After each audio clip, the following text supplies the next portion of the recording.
अगर आप हकीकत से वास्ता रखते हैं तो आपको खुद ही समझ आ जाएगा, हाँ यार 10,000 20,000 रुपए की क्या कीमत है इस चीज में। पहली बात। दूसरी बात, पैम्पर होना छोड़ दीजिए। अगर कोई इंसान बिजी है, अगर अपना वो काम कर रहा है, अगर आपको समय कम दे पा रहा है, तो वो समझने की कोशिश कीजिए कि हाँ यार वो इंसान अभी बिजी है।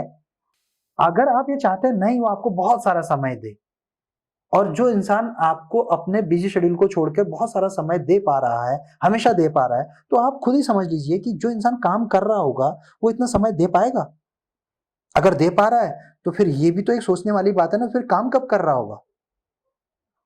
आप कोई भी बाहर से इंसान आता है, वो ये चाहता है कि जो इंसान काम कर रहा है वो इंसान मुझे बहुत सारा समय दे। अगर मैं आपको बहुत सारा समय दे दूं तो मैं काम कब करूं। अगर मैं काम ही नहीं करूंगा तो मैं आपके काम का क्या हूं।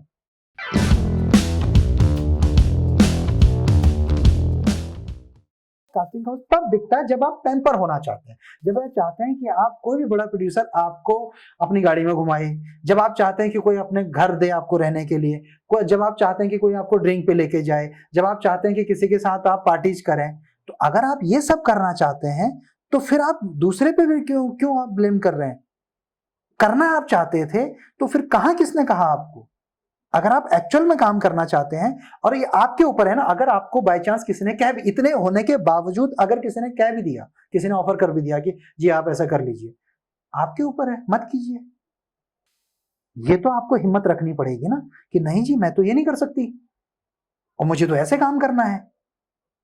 अब ये काम कब नहीं कर पाते हैं आप, जब आप अपने काम की तैयारी पूरी तरह से नहीं करते हैं, क्योंकि आपको भी पता होता है कि मैं इतनी अच्छी एक्ट्रेस हूं नहीं, मेरा ऐसा डायरेक्टली कुछ होने वाला है नहीं, तो फिर आप ये अलग बैक डोर से जाने की कोशिश करते हो।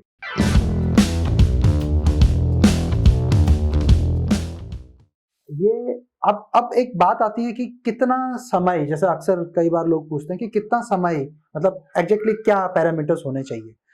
तो मेरे लिए मैंने एक पैरामीटर जो सोचा और जो बनाया कि अगर आप यहाँ आने के बाद 100 ऑडिशन देने के बाद भी एक भी दिन का काम नहीं कर पा रहे हैं, तो इसका मतलब आप इंडस्ट्री के या तो लायक नहीं है, या तो आप इसे समझ नहीं पा रहे हैं।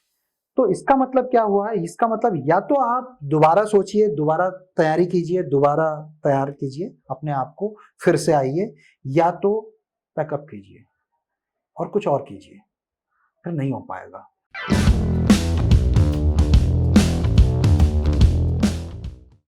तो अपनी नजर में अपने आप तक देखेंगे तो आई एम द बेस्ट वाला मामला है, बट ये सिर्फ आई एम द बेस्ट कह के यहाँ आने का मतलब नहीं बनता।